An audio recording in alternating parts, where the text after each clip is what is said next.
Welcome to the Great Loop Radio podcast, brought to you by America's Great Loop Cruisers Association. We're dedicated to sharing Great Loop information and inspiration with those actively cruising, planning for, or dreaming about a Great Loop adventure. I'm Kim Russo. I'm the director of AGLCA.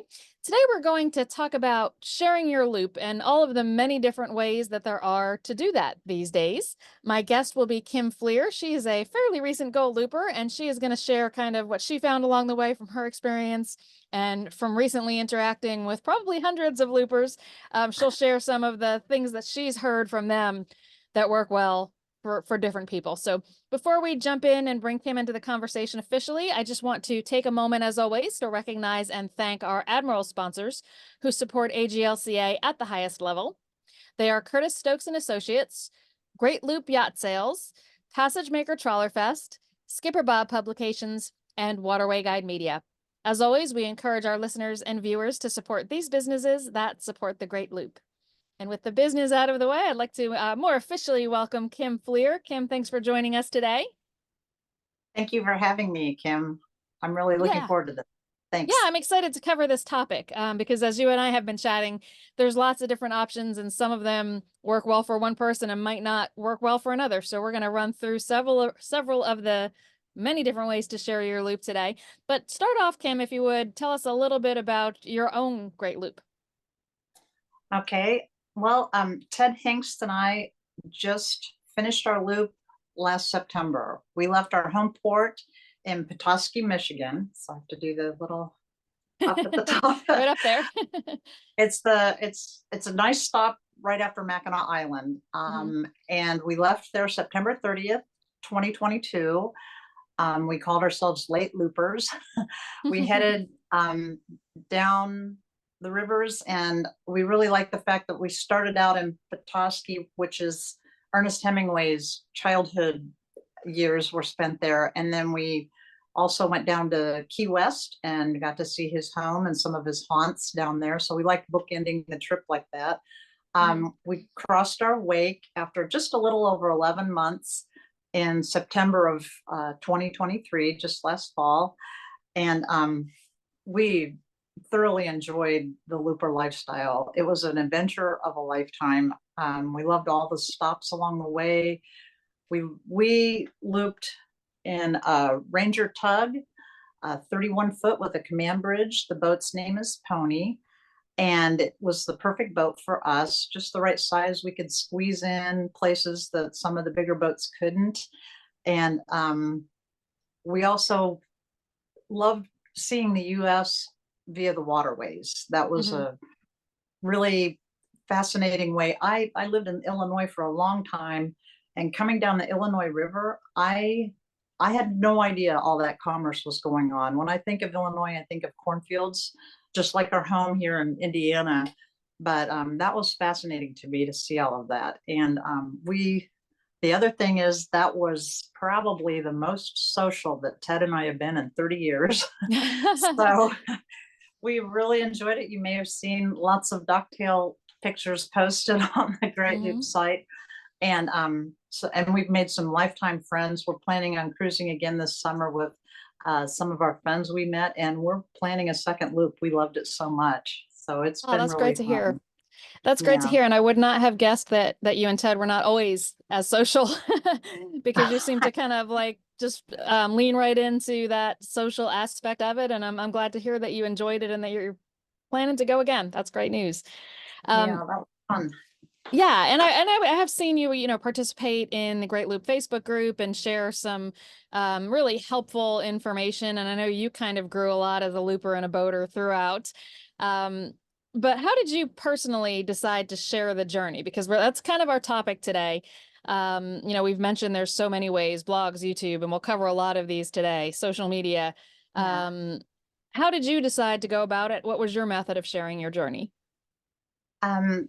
Well, we go back to the summer before we set out. We talked about how we wanted to do this. Ted and I grew up together, and then we reconnected on Facebook, as many people our age did when it came out. And So we've been on Facebook for a long time and are very familiar with it. And we knew most of the friends that we wanted, friends and family who we wanted to follow us would be on there as well. And we thought it would be pretty easy and not very time consuming. So that was one of the goals. Uh, we thought that would be really easy for us to accomplish that and not fall behind. So we chose to document our trip and share it on Facebook. And so we created a private group for Pony, and either one of us will post on there. And then there's some younger family members who weren't on Facebook. They were on Instagram, and I'm on Instagram as well. So I was familiar with that. So whatever went on Facebook, I would just copy the same thing over to Instagram, and made a private group for that as well. So we shared our things through the two social media sites, and it ended up working out really well for us. There's a site called My Social Book that creates a photo album, and it just did it in the blink of an eye from my Instagram account. So we have a book from the trip. And I also created a Google map, which is, you drop a pin on each of your stops. And that was a good way to show how far we've progressed, and sending a screenshot to our friends out on our social media sites that gave them a really good context of where we were in the trip. So those are the two methods we used for sharing our trip. This is more about sharing the loop, but personally, I also kept a bunch of spreadsheets because and and and people asking where you were or where you liked, and the one question everyone asks, where did you like best? And that's so hard to answer, but keeping a spreadsheet of our stops, just for me personally, has been invaluable in remembering where we were and when. So Yeah, I kept some absolutely. spreadsheets on that too. So Yeah. that's basically it for our trip. That worked well Yeah, for us. and I love that, you kind of started from what were you comfortable with and what was not going to be too time consuming, because those are certainly some things that people would want to consider, because you are on a big learning curve on the Great Loop anyway, just getting used to the lifestyle and things like that. So if you're also trying to get used to a platform where you're sharing the journey, that could be a challenge. Yeah. But so many loopers, this is such an amazing adventure that people really do want to share it. With friends and family back home, but sometimes beyond that, to make new friends, or, perhaps even to become a YouTube star. Sometimes that happens inadvertently, I think, for some of our members. But, there's so many things to consider before picking out what platforms you'll share on. So run us through, if you would, some of the things that people might want to consider, because it might be things you wouldn't think of before you just, pick up a new social media platform and start sharing. That's a good point. And like, we were already comfortable with posting on Facebook, but we really did do some thorough talking about how we want to do this. Um, because we wanted to be ready when we started the loop. So, like you mentioned, one thing to consider and that we thought about was time and effort. Um, pick something that you feel comfortable with, or you will become comfortable with by the time you start. Uh, you'll want to not have something that's too difficult for you, or you will fall behind. And again, just like everybody does their own loop, everybody shares their loop their own way. If you're okay with not posting every stop, but maybe once a month, then maybe that's okay for you. But do something that you're comfortable with, or will become comfortable with by the time you start. Another thing to think of is like I said, keeping up with the loop. One of the challenges, if you like to blog or do videos or something that might take a little more time, you might find yourself falling behind. I've seen people say, oh, friends are asking where we are and if everything's okay, because they've fallen behind in their Facebook or their YouTube posts. And a lot of times they are okay, but they just have fallen behind because it takes a lot of work. Um, Absolutely. another thing, another thing that's really important is to try it out before you go, and you don't even need to wait till you start on your first day of cruising to journal this, because preparation is part of it as well. But try it out and see if you're comfortable with it before you go. If blogging is something you want to give it a shot, then try that out early. And because one of the things you do definitely want to do is be ready on the first day of your cruise if you're going to share that experience, because that is an interesting experience to let go of those lines. And that's something you might want to share with your friends and family, and they may be there too, so that will be fun. Another thing to consider is the privacy of where you're sharing. YouTube can be set up to be public and really easy to share. Blogging as well, and then Facebook and Instagram, that they have their own shares of drama and negativity, but we set up a private group on Facebook and asked a couple questions like, how do you know us? So that we could kind of filter out any spam accounts. So think about how you want it, private or public.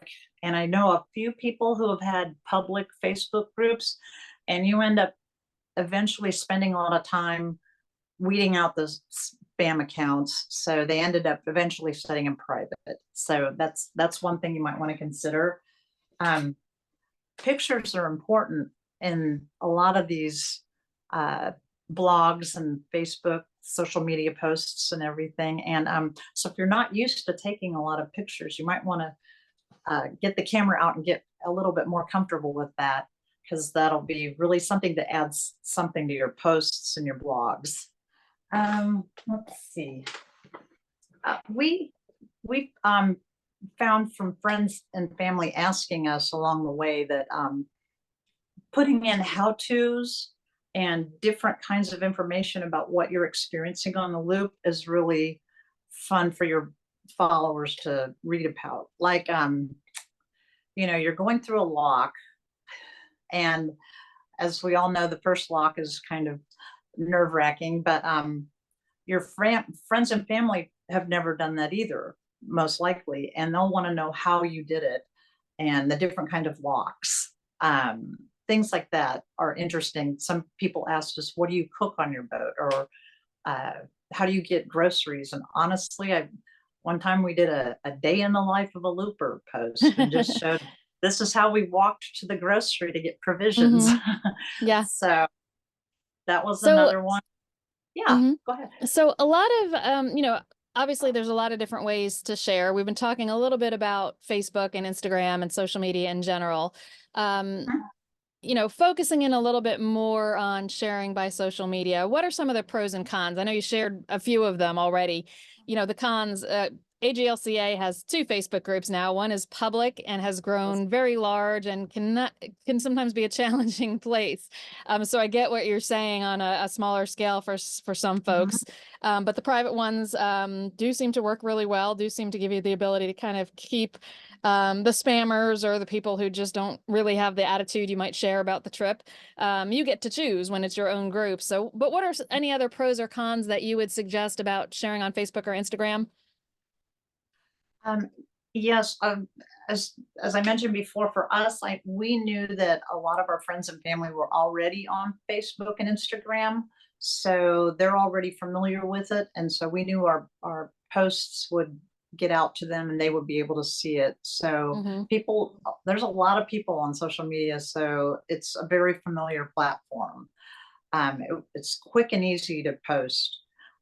Click a picture and post it to your Facebook or Instagram account. So it's very simple. And you can post from anywhere too, because you're carrying it around. Most of them will always have an app. So you're carrying your phone around with you all the time, and you can click a picture and post it right away. It's very easy.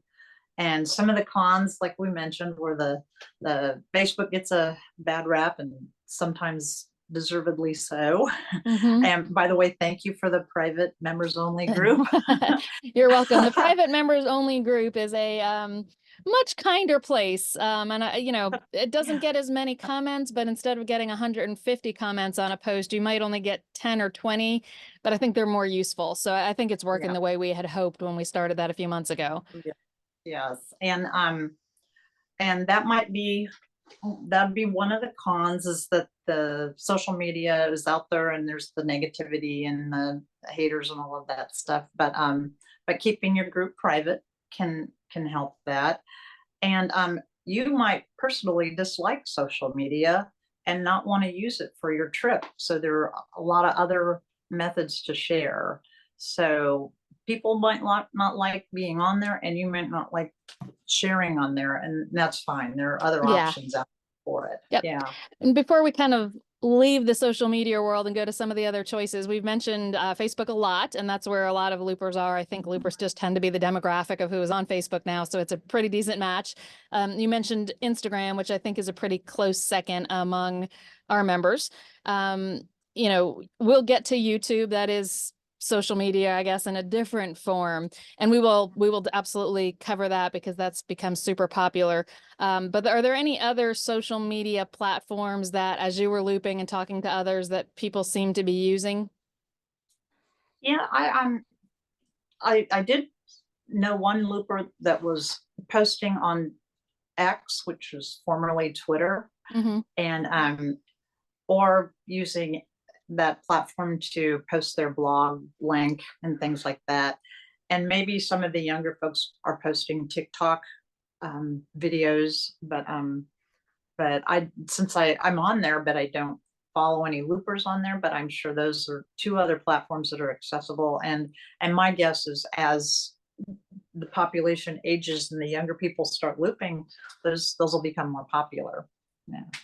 Yeah, I'm surprised that there are not more loopers on TikTok, and I know it's a demographics thing, but when you look at the growth rate of TikTok, and I know there's security questions and all kinds of things, so I'm not advocating for it or not advocating for it, but if you follow social media as a general business and look at the stats on TikTok, the growth is amazing.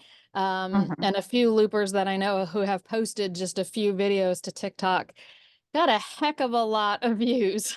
Wow. So I feel like that is the next possible place where we may be monitoring for what's going on. Um, but so you mentioned, Kim, that you did a book from your Facebook posts, and Mhm. I know there's been services for a while that do that for blogs. In fact, I was just at a Gold Looper member's house this weekend, and they pulled out their 2 volumes that they blog to print, and I think that may even be the service they use. And we're going to talk about blogging a little bit too, in fact. But before we completely leave Facebook behind, you mentioned in the beginning a service that you used, I guess it was for Instagram, to convert your posts directly to a printed coffee table book kind of thing, which a lot of people in our generation still like to have that physical view to flip through. So just Yeah. mention again, if you would, what that service was, and if there's others you know of people can check out. Okay, sure. In fact, I have my book here too. Mm-hmm. The service I use, and I tried out a couple of them. Mm-hmm. My social book, I think. Oh, here it's got the little my social book on the bottom, but Mm-hmm. it made a nice book of our loop. It pulled in the entire Instagram account in chronological order, all the text and all the photos, and they arranged the book in a matter of minutes. And even for videos that I posted, there's a QR code you can scan and it'll Oh, send you to the wow. video. So it was so easy to create that from the Instagram account. I think the key for my social book is that you have an account you can log on to. So we also had the Facebook group, but that wasn't a separate account to log into. So it didn't work for the Facebook group, but I bet it would work for a Facebook page. But this being it imports everything from the account and produces the book in its own format, but it did a really pretty good job. And now we have every photo we posted on there in our book. And then you can always go back and order more. And as you're checking out, you can order a PDF. and sorts. It makes it really easy. I also tried Mixbooks. It imported my Instagram account, but only about 10% of the photos, and it picked them. It didn't choose, it Okay. wouldn't have, I would have picked something different. And I Yeah. wanted all the photos, but I will say Mixbooks has a fantastic editor. So whereas the My Social book, you can change the cover page and the title, and that's about it. Mixbooks lets you edit whatever you want in any format, every page. So I did Mhm. start that, but it was extremely time consuming. And So, but that's a I great know, tip before people start. And yeah, the Facebook thing too, because you're right, Facebook treats groups very different than individual accounts. And I do get this question a lot. We want to be able to print one of those nice books when we're done. What's the easiest way to do that? And traditionally, it has still been from a blog, which a lot of people are not using. So I'm glad that you found some solutions. And yeah, the ones that can edit are fun because you can get creative and make it how you want to be, but it can yeah, be super time consuming. So I love the idea that it just kind of imported it. And even yeah. if you didn't have a lot you could change, it's at least a way to get the project. And just like we said before, everybody does their own loop. Everybody likes their own book. I've Yep. heard somebody that's their negative comment about My Social book is that it imports it all and picks its own format. Whereas I liked it because it was so easy. I think along the lines of mixed books, there's also Shutterfly and Snapfish, and they may be able to import as well. I didn't give them a try, but I do know that from friends that they said they could edit and rearrange things in those, and they were easy to use. So those two are also available. And be sure to use they usually give first timers coupons. Use your coupon, it gives you quite a discount. And Yes, then depending on how much you have there, those books can get quite expensive. yes. And for blog sites, my guess is even on every blog site, they probably let you know what service can print your blog. I think Hmm. those are a lot easier to, because you're already laying it out the way you want it when you're blogging. So to print a book from that is pretty simple, I would think. And there's a couple of them. Pixie Book and Blogs to Print um, are two sites that'll print your blog for you into a book. So those sounded pretty easy to use. Yeah. Yeah.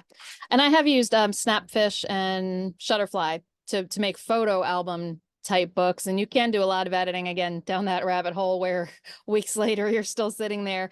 And I haven't looked at them to try and, take a social media account or a blog.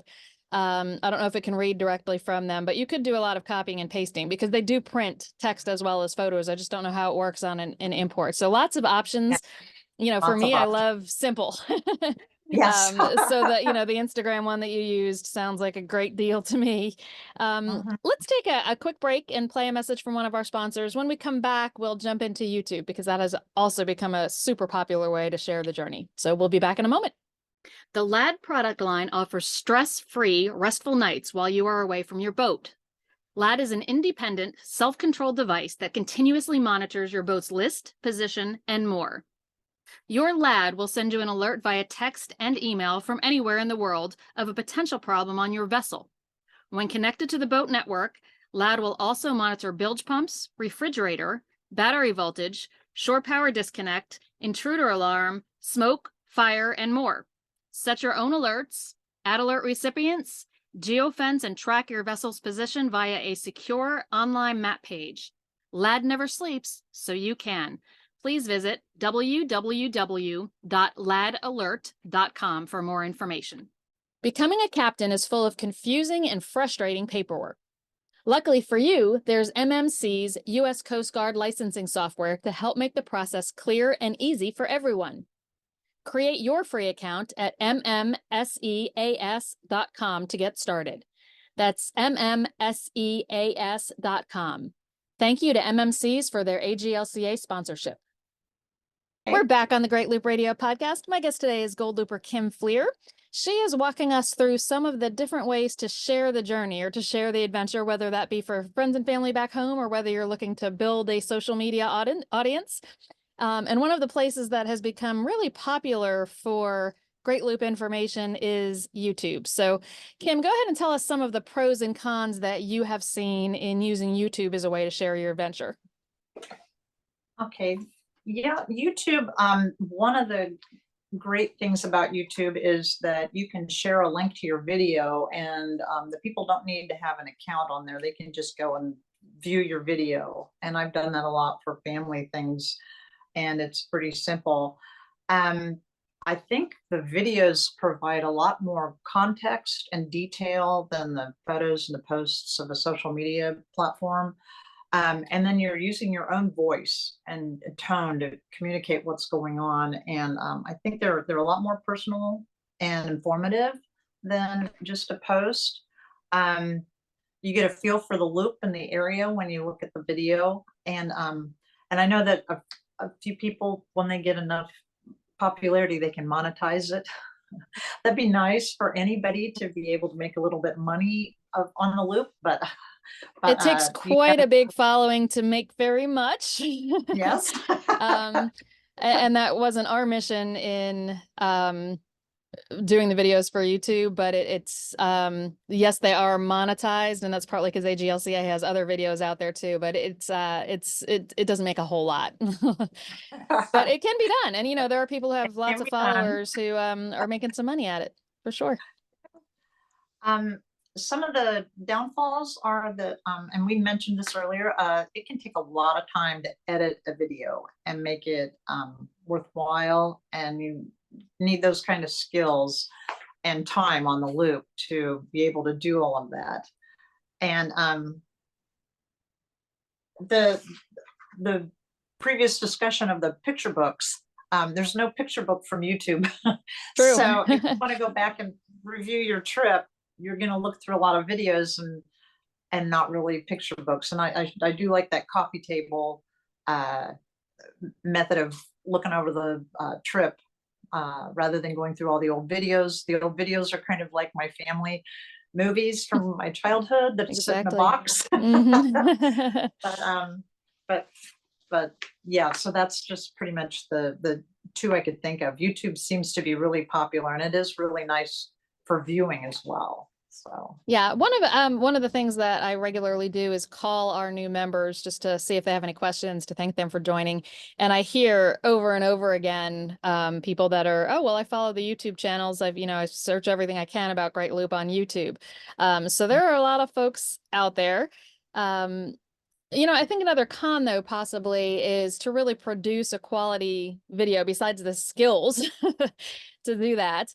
Another con, I think, is, again, to make it high quality, the equipment that you need to help with that can be a little bit, on the pricier side. And things like, I shot most of the video that I shared on my iPhone, and that's fine. But if you're trying to capture audio at the same time, that's a lot more challenging because a lot of the mic on the phone is not close enough to who's talking or whatever the ambient sound is that you're trying to pick up.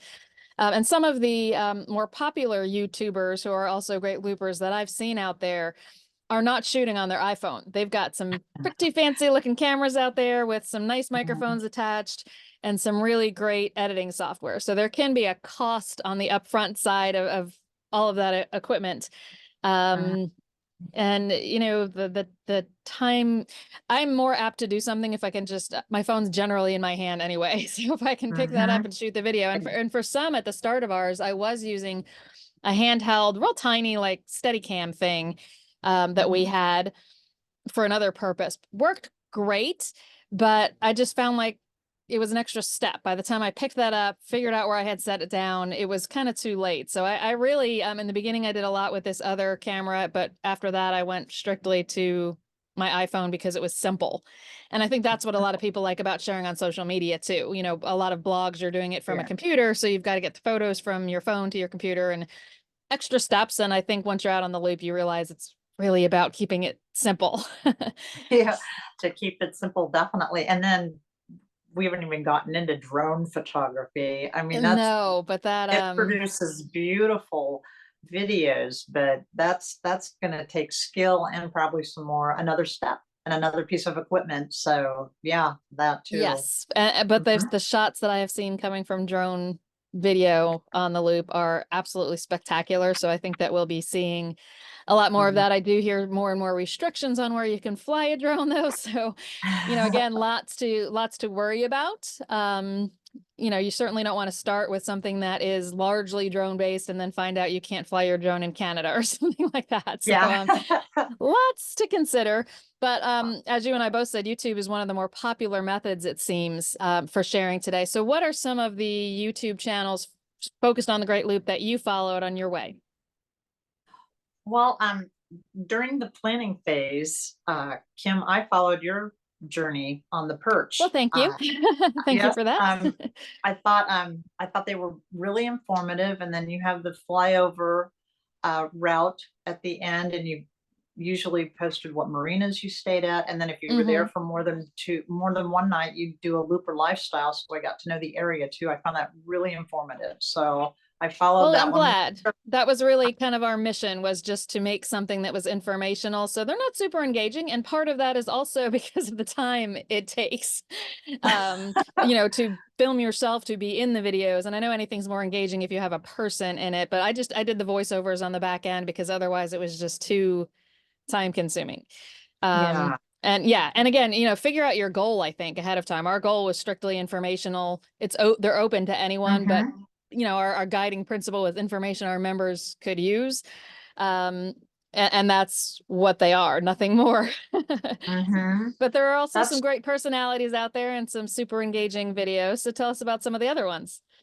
Well, yes, the super informative, and I believe they're one of our sponsors too, is the What Yacht to Do.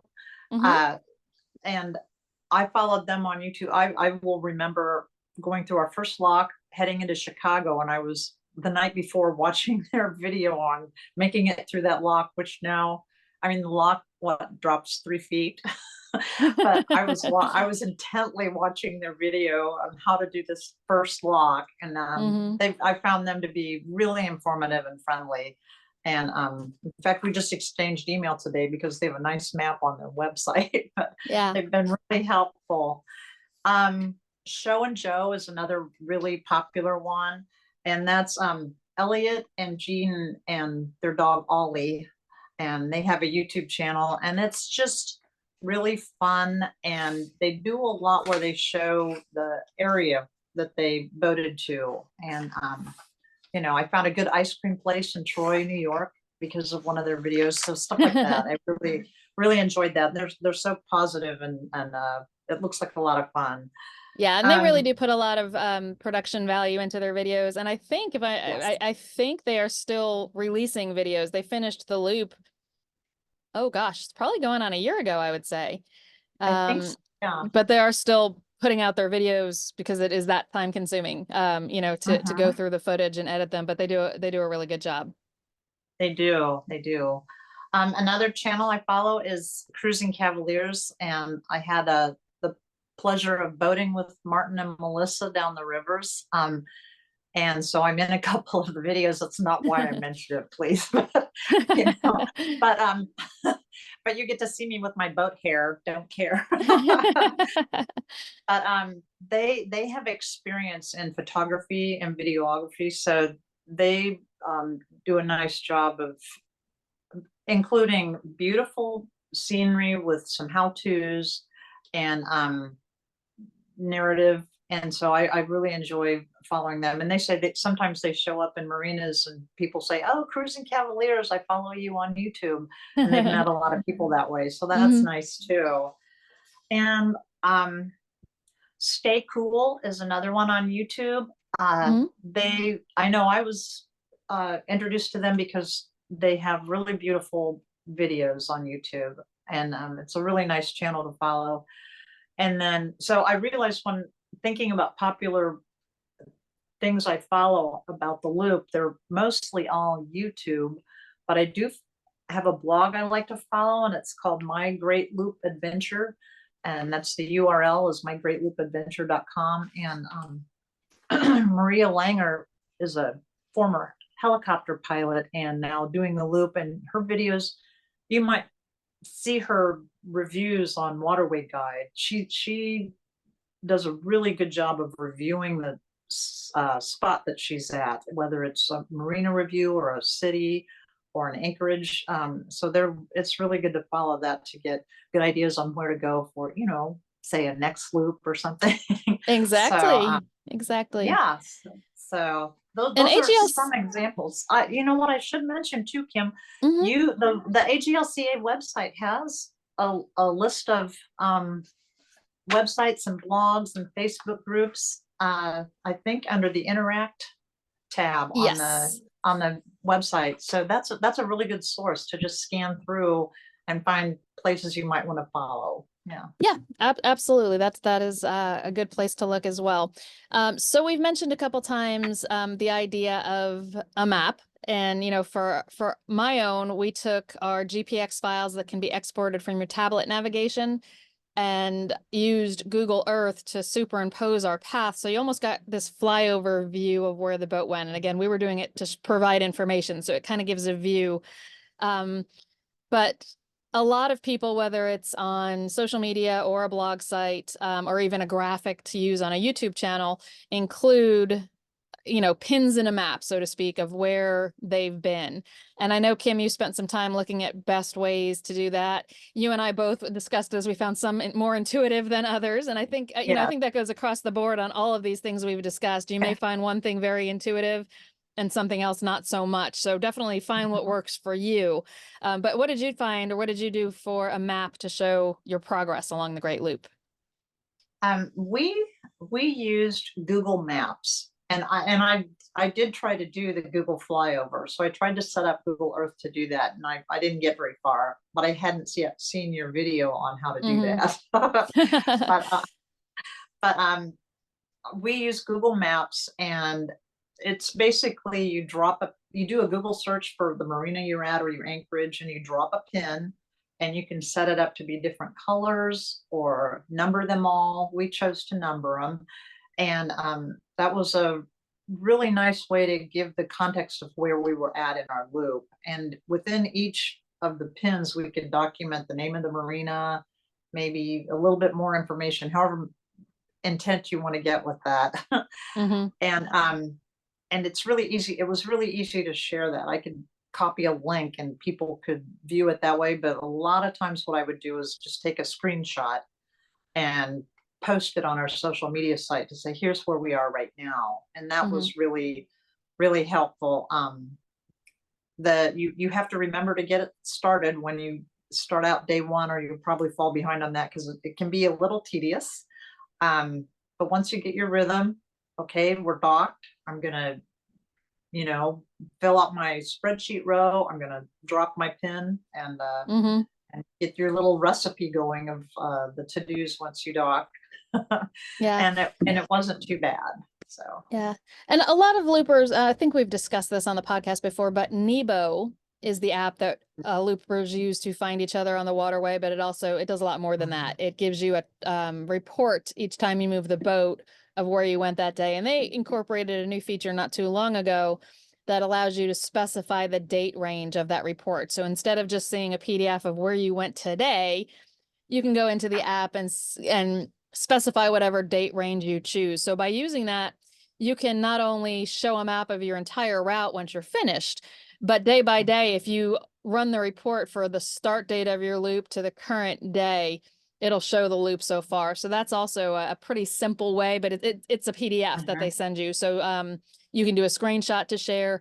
It's not going to allow you to do creative things like put in the marina name or things like that, but it will at least show your path.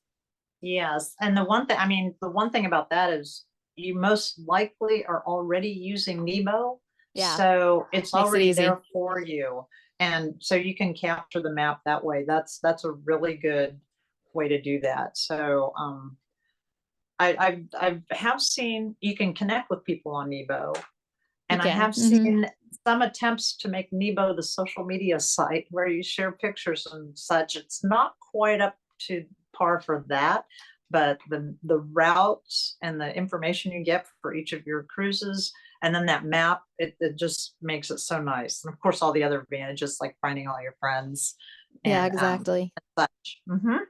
So before we start to wrap up, Kim, there are more and more apps that are kind of popping up, Nebo being one. Nebo's not made specifically for sharing the journey, but it is one that kind of comes into play and is helpful.